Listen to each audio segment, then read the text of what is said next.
Oh, an apple. You like apples instead of pears? I love it.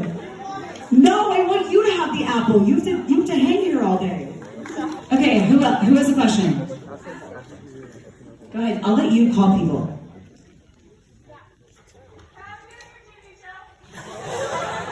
You can. You tell me what's extraordinary about you and I will get you on. Okay, I love it. Y'all, do you know what is the craziest story? Can I share with you one more quick crazy story? Because it's happening right now. So 3 weeks ago on the show, and I was actually off that day. Get ready, because you'll see this in the local news. Like, turn it on and watch this. So 3 weeks ago, and we get emails all the time if I want to be on the show and I want to do this and that. And this woman said I wrote a book on grief, because my husband passed away 3 years ago and I have 3 children. And I wrote this book about how we've survived his death. So she comes on the show. I was off 3 weeks ago. Seemed like a really nice lady, they said. Did the interview. Guess who got charged with her husband's murder yesterday? What?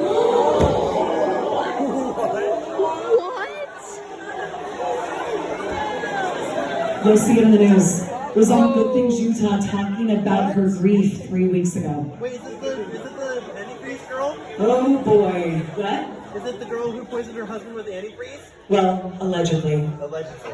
Oh. Allegedly. It was on Good Things Utah 3 weeks ago. It was. I mean, not living her best life currently.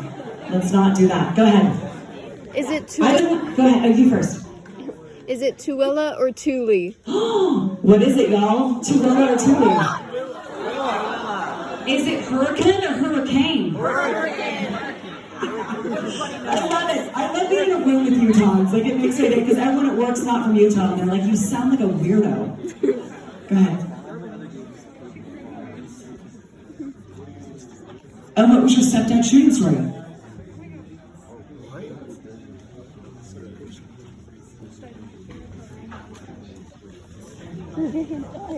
Oh my gosh, how long ago was that?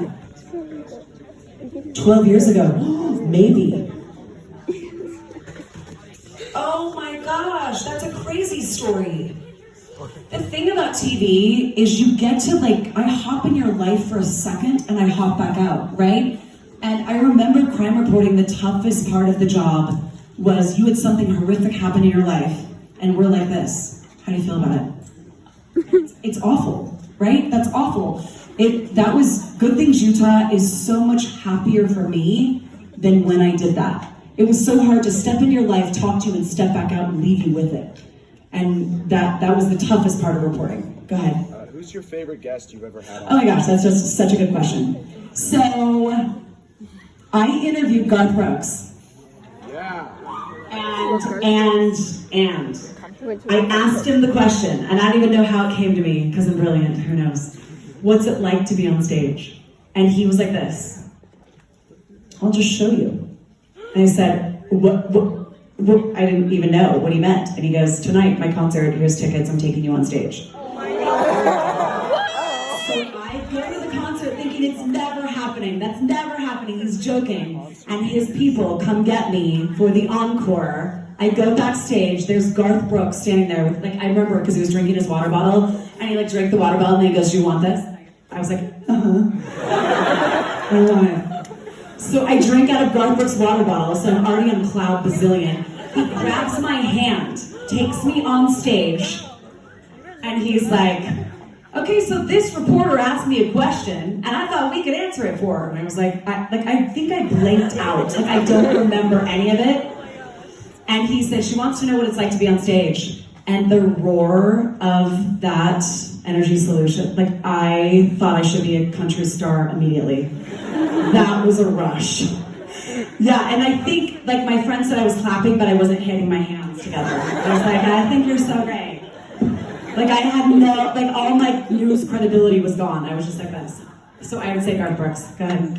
When you were on Channel 4 News, did you know anyone who was named Brandy Vega? Yes, I know Brandy. She's awesome. Mom. That's your mom? Shut the front door. You tell her she's awesome. Love her. Love her. Okay, any other questions? Go ahead.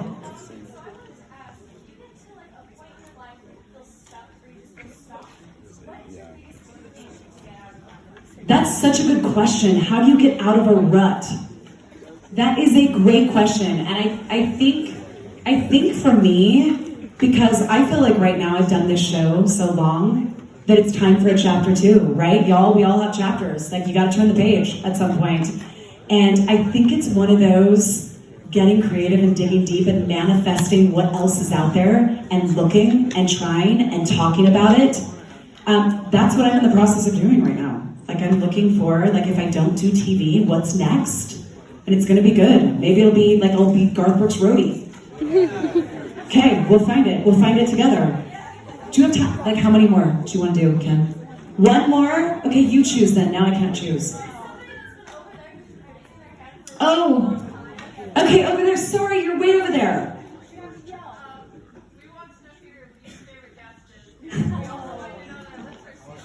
Ha ha ha.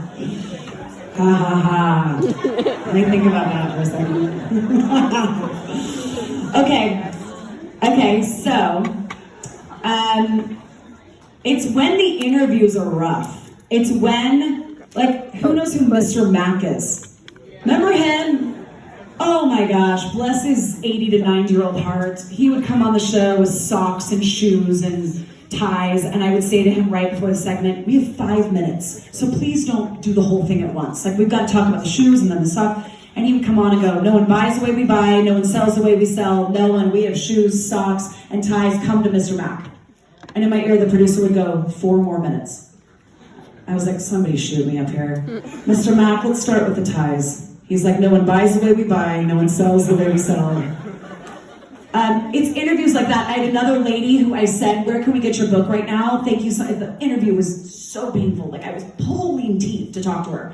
I'm like, where do you get your book right now for our viewers that would like to buy it? And she's like, well, currently it's in the trunk of my car in the parking lot. So not Amazon or local bookstores, your trunk. Well, everybody, head to the trunk of this nice lady's car. It's in the parking lot now, and we'll be right back.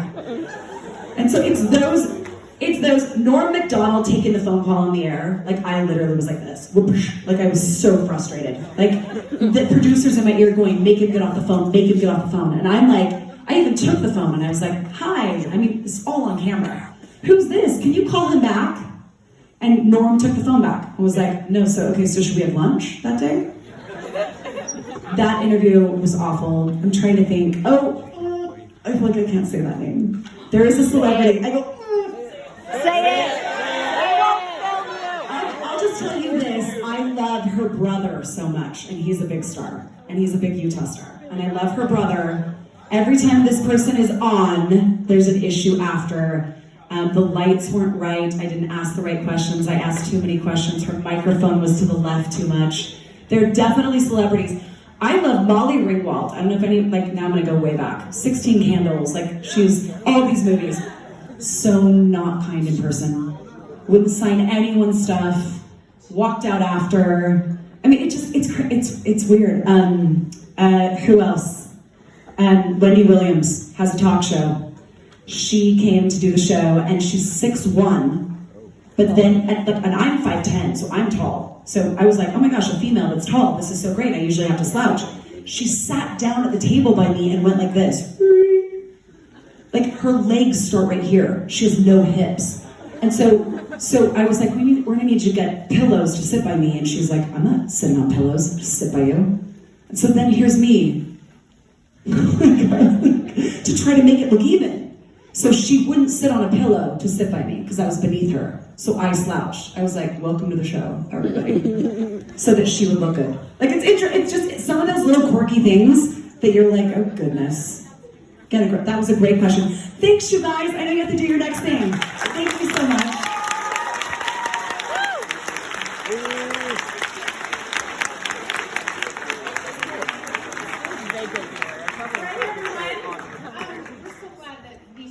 She was exactly what I thought she would be. Isn't she to you? Yeah.